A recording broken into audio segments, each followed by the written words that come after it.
mais plutôt voilà, perdre le lien avec une communauté, avec des amis, parce qu'on est tout le temps sur la route. Et comment maintenir le lien, en fait, quand on est, comme moi, nomade.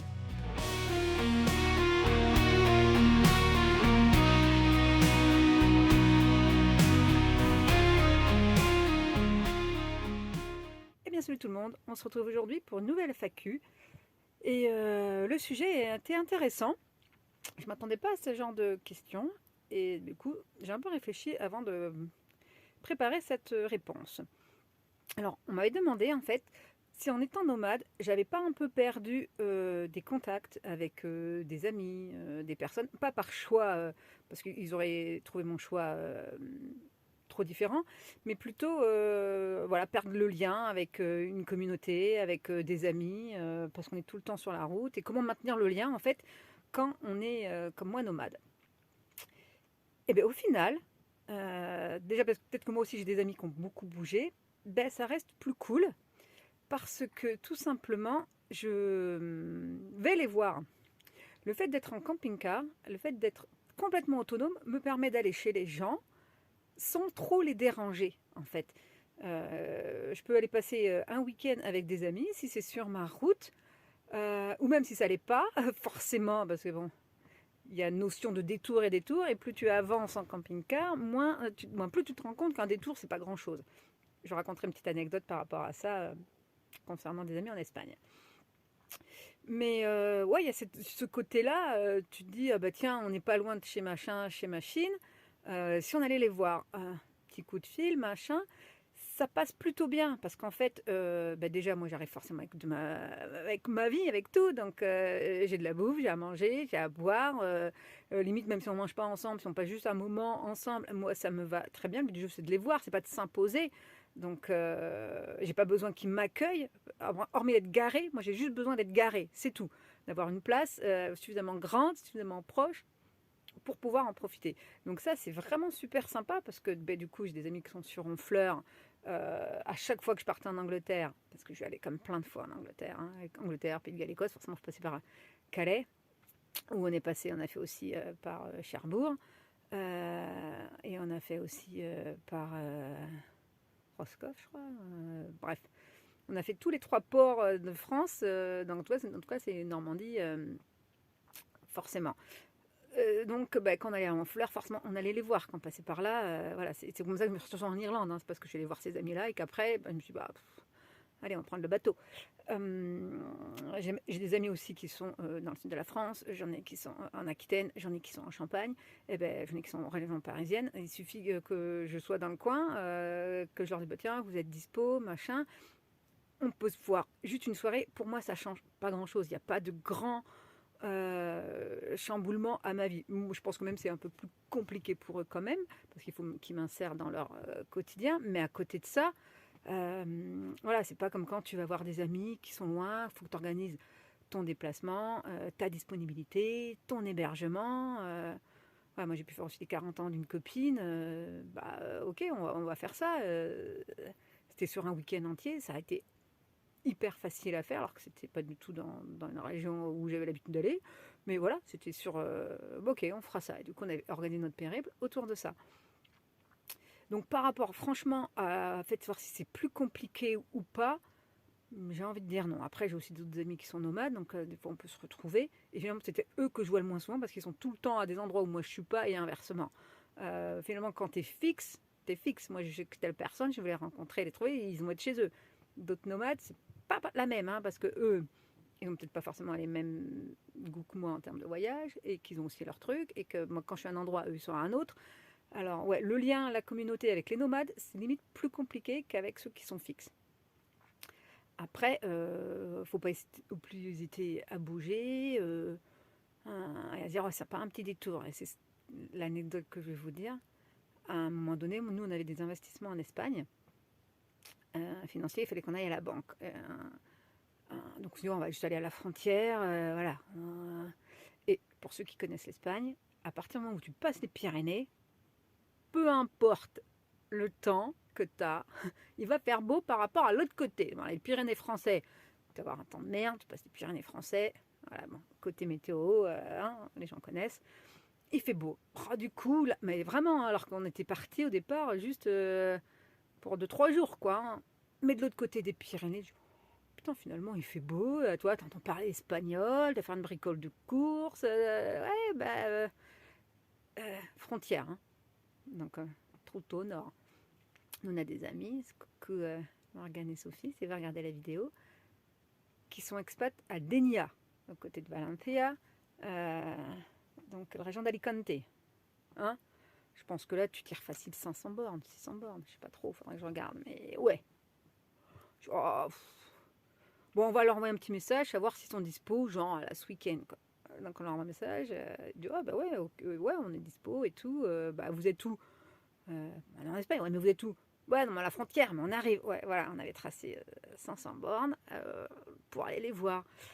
C'est une des rares fois où on a un peu heureux, quoi qu'on est descendu en 3 4 jours, donc ça allait parce que c'était le début de la semaine. Donc voilà, parce que bon, déjà, c'est des super amis, on n'avait pas l'occasion de voir beaucoup, mais ça s'est fait comme ça. Et il y a aussi le côté, encore avec ces amis-là, mais ça nous arrive avec plein d'autres, où on n'est pas pris par le temps. J'ai pas d'impératif. Moi, tout ce que je peux faire dans mon camping-car, je peux le faire peu importe où je suis. Si je dois bosser, je peux bosser. Hormis les activités des uns et des autres, qui sont des fois bien ponctuelles à certains endroits, mais c'est-à-dire que si je veux rester X temps au même endroit, j'ai le droit de rester X temps au même endroit. Et que chez les amis, c'est pareil.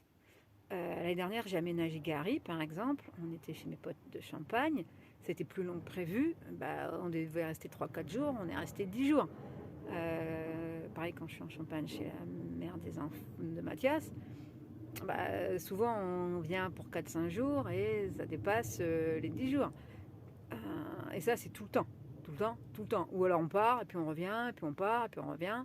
Mais le pire qu'on ait fait, c'est en Espagne quand même. Hein. Bah, pareil, pour toujours les mêmes amis. Dénia est une ville super agréable à vivre, hyper festive et tout. Il faut dire qu'on y avait été, c'était post-Covid, et en Espagne, c'était vachement plus ouvert, vachement plus cool. Donc après avoir vécu, et encore moi j'avais beaucoup voyagé dans des pays où c'était beaucoup moins restreint, mais bon, moins de restos, moins de sorties, moins d'ambiance, puis les gens un peu plus aigris. Tout le monde en Espagne, non, il n'y avait pas ça, parce qu'il faisait beau. Donc je me coupe, il y a Naka qui arrive, j'espère qu'il ne va pas me déranger, mais bon, sinon ce sera les aléas de la vidéo. Bon, je le mets en pause, 30 secondes. Donc je reprends. Donc en Espagne, après on a fait Madrid. On voulait visiter Madrid. On a vraiment bien aimé Madrid et on avait trouvé un endroit où on devait rester au départ. Quand je voyage, je sais pas trop comment je vais rester, mais bon, les villes, ouais, une semaine, 5 6 jours, une semaine, on est resté 15 jours passés. Murcia, pareil, on est resté même beaucoup plus longtemps, on a fait 3 semaines. Almeria, pareil.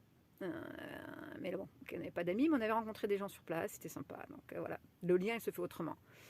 Madenia, pareil, on va voir nos amis. Et pourtant, à Dénia, on était garés, bon, c'était en ville, hein, c'était pas top, mais après, on pouvait profiter de la résidence de leur piscine. Tu avais la plage, tu avais les animations de la ville. Eux, ils ont comme pas mal d'amis aussi, donc pas mal de sorties à droite à gauche. Les enfants, ils ont leurs copains aussi, donc voilà, c'était cool.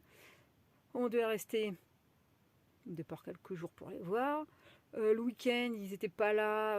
On leur a proposé de faire du pet sitting pour garder leur chien, donc on s'est retrouvés comme ça à faire du pet sitting. Bref, on est resté 3 semaines.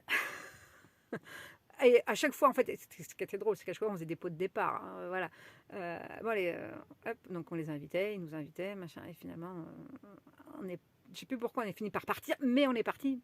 Voilà, au départ, des quelques trucs qui devaient rester quelques jours, on est resté beaucoup plus longtemps. Donc au final, les liens sociaux, ils deviennent autres parce qu'il n'y a plus cet impératif de devoir créer des moments. Ça va être vraiment l'opportunité qui fait, bah, tiens, je passe dans le coin, j'ai en général à peu près mon planning quand même à 3 semaines, un mois, moi, hormis quand ça change beaucoup, comme ça m'arrive assez souvent. Euh, mais grosso modo, ouais. Et puis les gens ils sont assez contents de nous voir aussi, donc ils arrivent. Puis en plus, ils savent maintenant comment ça se passe, donc ils sont toujours assez contents parce que hormis me garer, j'ai besoin de rien. C'est-à-dire que même s'ils n'ont rien prévu à bouffer, pas grave, moi j'apporte tout. Je peux même avoir déjà des trucs cuisinés parce que je peux cuisiner à mon camping-car. Voilà, ça m'arrive des fois quand je fais avec des amis, quand eux ils bossent, et ben, moi j'ai déjà préparé. Parce que moi j'ai déjà été sur place, donc ils arrivent de leur boulot, ben voilà, leur repas était prêt et tout. Donc voilà, c'est une autre forme de liens sociaux. Donc on voit peut-être moins régulièrement les amis, mais quand on les voit, on voit sur des périodes beaucoup plus cool, beaucoup plus tranquilles, et puis le côté impromptu aussi est très sympa. Pareil, j'allais aussi beaucoup en Aquitaine, parce que c'est là où j'ai vécu quand même longtemps, avec les enfants, ils ont plein de copains et tout. Et ben, c'est pareil, on retrouve, voilà, puis on connaît les habitudes des gens, parce que grosso modo, ça change pas. Donc, on vient pas comme un chien dans un jeu de quilles et tout foutre en l'air. Donc, la logistique est beaucoup moins complexe à avoir. On dit, bah, tiens, on est dans le coin, vous êtes dispo tel jour, et après, nous, si vraiment, on veut vraiment les voir, ben, on est prêt à attendre quelques jours, à changer notre organisation. Donc, au final, c'est une nouvelle forme de liens sociaux. C'est sûr qu'il ne faut pas vouloir voir les mêmes gens tout le temps, tous les 4 matins. Il ne faut pas avoir des routines comme ça. Mais moi, c'était déjà vraiment pas mon truc. Comme j'avais déjà beaucoup déménagé dans ma vie, j'étais pas habituée à des lieux bien précis, ni avec des amis bien précis. Et ceux que j'apprécie vraiment, ben, je vais les revoir, on se retrouve. Il y a toujours moyen, en fait, de créer du lien, même avec Internet et tout ça. Donc, au final, c'est même plus compliqué entre nomades de se rencontrer qu'entre gens fixes. Voilà. Et puis, en plus, moi, les nomades, c'est pas que j'aime pas les nomades, hein, au contraire, j'aime beaucoup ça. Mais c'est que ce qui m'intéresse, c'est de partager avec d'autres gens des choses que moi, je ne partage pas. Voilà. Donc, découvrir aussi des choses que j'ai oubliées ou un quotidien que je n'ai plus. Donc, il y a aussi ce côté-là de créer du lien avec des gens qui n'ont pas la même vie que moi. Les nomades, même s'ils n'ont pas forcément tous la même vie que moi, je vais connaître leurs problématiques, je vais connaître leur discours, leur mode de fonctionnement. Grosso modo, ça ne change pas trop. Donc voilà, j'espère que ça aura répondu à vos questions, que ça aura pu aussi aider certains à se projeter, à moins angoisser par rapport à ça. Et après, libre à vous aussi de revenir régulièrement, parce que moi je bouge beaucoup, lentement, mais beaucoup. Mais après, il y en a beaucoup qui restent aussi dans les mêmes régions. Bon, moi, c'est parce que Mathias, il est aussi nomade comme moi, mais j'imagine s'il était fixe, je ne pourrais pas partir aussi loin, parce que mes enfants auraient aussi besoin de voir leur père. Voilà, j'ai des amis aussi qui sont comme ça, parents séparés, une famille, un parent nomade, l'autre non. C'est encore autre chose. En fait, on crée la vie qu'on veut, on crée notre vie sur mesure. Donc ça, c'est vraiment le truc que j'apprécie de la vie nomade. Donc les liens sociaux, les liens qu'on crée au fur et à mesure, ils s'adaptent aussi à ce rythme-là et à ce mouvement de vie-là. Voilà, je vous dis à très bientôt pour une prochaine FAQ. Je crois que je vais en tourner quelques-unes pendant que là, j'ai un peu plus de temps que d'habitude. Ciao, ciao!